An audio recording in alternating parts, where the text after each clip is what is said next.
सोलापूरमध्ये आमदार गोपीचंद पडळकर यांच्या कार्यकर्त्याचं अपहरण करण्यात आलं। काही महिन्यांपूर्वी झालेल्या मारहाणीचा बदला घेतला जातोय आणि ते घेण्यासाठी अपहरण करत हत्येचा प्रयत्न करण्यात आला।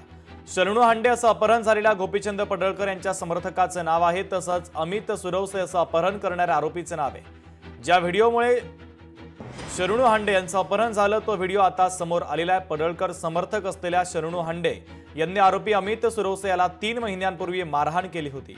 या मारहाणीचा राग मनात धरत आरोपी अमित सुरवसे यांनी पडळकर समर्थक शरणू हांडे याचं अपहरण केलं। आरोपी अमित सुरवसे आणि त्याच्या साथीदारांना अटक करण्यात आलेली आहे।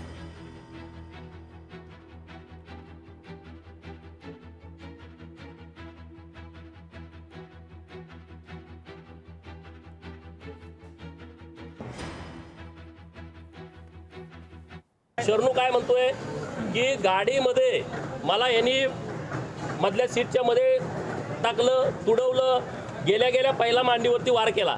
मांडीवरती त्याच्या जखम आहे, त्यांना आता डॉक्टर साहेबांनी टाके वगैरे टाकलेले आहेत आणि त्याला पूर्ण मारून टाकायचा प्लॅन केला आहे। त्यांच्याकडे जे काही साहित्य सापडलंय ते म्हणजे अमानुषपणे त्याची हत्या करायची, त्याचे व्हिडिओ करायचे, अशा पद्धतीची माहिती मला आता मिळते आहे। याच्याबद्दल अधिकृत पोलीस याबद्दल बोलतील, परंतु माननीय CP साहेबांना माझी विनंती आहे की या प्रकरणामध्ये जे आरोपी आहेत त्याचं मूळ शोधा। कधी कोणी जर कायदा व सुव्यवस्था हातात घेत असेल तर त्याला आम्ही कधीही पाठिंबा करत नाही, देत नाही। त्यामुळे जे पोलीस प्रशासन आहे त्यांनी योग्य ती कारवाई करावी।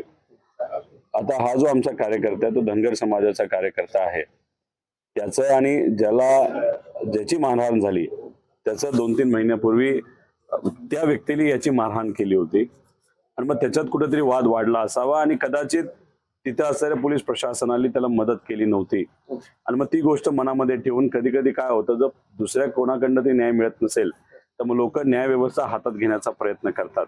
त्यामुळे ह्या गोष्टीमध्ये निपक्ष पद्धतीने पोलिसांनी इन्व्हेस्टिगेशन करावं। दोन्ही वेगळ्या राजकीय पक्षाच्या कार्यकर्ते होतो आणि या इन्सिडेंटचं स्पष्ट कारण काय आहे त्याबद्दल आता तपास चालू आहे। आता प्रिलिमिनरी इन्व्हेस्टिगेशनला 2-3 महिने अगोदर हे विक्टिमनी अक्यूजला मारहाण केलं अशा एक विषय आता समोर येत आहेत। ते जुनी भांडण जे आहेत ते कारण असण्याच्या शक्यता आहेत, पण आमच्या सखोल चौकशी चालू आहे। आणि तो तिथे उभारलो आणि गाडीतनं डायरेक्ट उभार केला। तिथनं गाडीवरून पाण्याला बांधून घेऊन किती जण होते? 7 जण काय गाडीत बसून झोपले होते। मला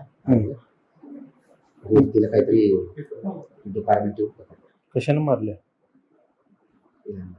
हातात काय होतं? हत्यार आपलं पैसा होती आणि बाकी स्टिक होतं आणि तलवार होती। लोकशाही मराठी ऐका, पहा, जागरूक रहा।